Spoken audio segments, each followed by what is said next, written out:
Captain's Log Supplementary. This is a interim video just to keep you in the loop with what's been happening in the life of Jean-Ferry and the V8 Stealth Beetle. Jean, what has been happening in the life of Jean-Ferry and the V8 Stealth Beetle? To be very frank, Doug, it's been very quiet in the Beetle project for the last 6 weeks. We had a bit of a interruption, as in we got an order for another car to be built and shipped to Germany, and it's taken all our time. The other car is obviously not a Beetle, it's a GT40. So yes, unfortunately the Beetle project has been stagnating for the last 6 weeks or so. A little birdie told me, I heard that there might be some quite big, or a big concept change with the Beetle. So, I want to know who your informants are. Well, you know, I hear these things. It's another absolutely crazy idea that I've got, but it's a significant design change to the Beetle, yes. Sure, sounds exciting. It is exciting. Of course, I don't know what it is, but it will be in the next episode, and that's really going to be it's going to be special. quite something, yeah. Fantastic. Yeah. So you said you had this GT40 that you had to build. Correct.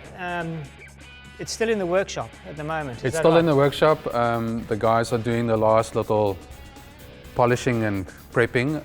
It will be going into the container next week sometime. So yes, the car is complete. It's a running car, obviously.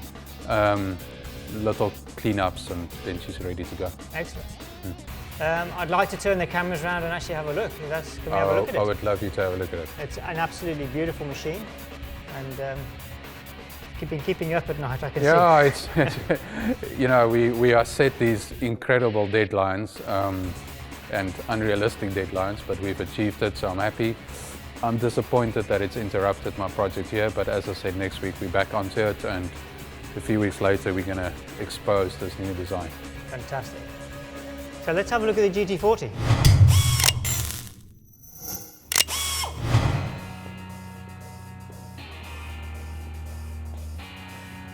Sure. This is it. This is the GT40 going off to Germany. So what is a GT40, Jean? Because it looks beautiful, and it's not something you would buy for a production line these days. So yeah, tell me a little bit more about it. The GT40 has got tremendous history. That in the 1960s, 1965, 66, it won Le Mans 3 years in a row, the 24-hour Le Mans. There were only a few built of the original, and you could probably pay, I don't know, €1 million for one of them. Sure. So needless to say, there's a demand for the car, for those who still remember the history and the stigma attached to these cars. So there are numerous companies all over the world who build reproductions of the car. Most of them are kit cars, which I frown upon. They are not nicely built. We've built about 170, 180 of these. But it's not a kit car, it's not something that you go and get bits and pieces from a scrapyard and put it together. These are built from the bottom up. So we start with a stainless steel monocoque chassis. We've designed our own suspension, which we purpose make for the car. It's got raised brakes, it gets a serious race engine, all the bits and pieces that make it a proper sports car. And yeah, this is what we've built many of, and this is probably one of the last ones that I will be building, because I'll be focusing on our Beetle project. You know, I can see the detail and the hours that have gone into it, not only just the building of each one, but obviously the design. And I mean, it's probably safer with today's technology going into the car than the original car from the 60s. Absolutely. We must remember that in those days the car was built purely to win one race meeting. It was not about all the safety features which are in today's cars. So this car is definitely different from the original, there's no doubt about it. It's probably more rigid, it's got, as you say, more safety features in it, but it's definitely not the 1966 original. Leather interior, has it got aircon? It has actually, it's got aircon, definitely not on the original, and a heater for the winter.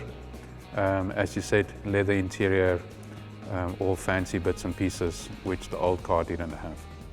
And what engine is in the middle of this car? This is a 5.6 litre Ford V8 racing engine. Probably produces about 450 horses and a good 520 Newton meter torque. So for those who don't understand that lingo, it's a big bloody engine. And it works on a car that only weighs 1.2 tons. So the power to weight ratio is ridiculous. It is really a handful to drive. It's being driven with a 6-speed manual gearbox. Yeah, it's a real big boy toy. Amazing. And just a word on the name GT40, because I know that's got its own reason why they called it the GT40. Yes, very much so. It used to race in the GT series, which is where the GT comes from, but then somebody walked around the car at Le Mans and noticed that it was exactly 40 inches to the top of the car, and then it started to be known as the GT40. This car is also only 1 meter high to the highest point, so it's 40 inches high, hence the GT40 name, correct. Well, Jean, thanks. I'm glad we've had a chance to see this car before it gets shipped off. It really is a work of art. But no more. No. The V8 Stealth Beetle absolutely is a new challenge. The intention is that from here on, every time you come and visit me, you'll only be seeing the Beetle and no more GT40s. Well, that's good and bad. but thanks for letting us have a look at this. It's a great pleasure. Yeah, really, really nice. And so that just leaves us to prepare for the next episode. And as Jean said earlier, there's going to be a lot happening. It's going to be quite an interesting episode. And as soon as he can get rid of this car and start working on the Beetle, then I think we'll have something to look at. Absolutely. Hopefully in the next few weeks, really. Yeah, something very exciting, very exciting. Excellent. Good. Thanks, Doug. Thank you, John.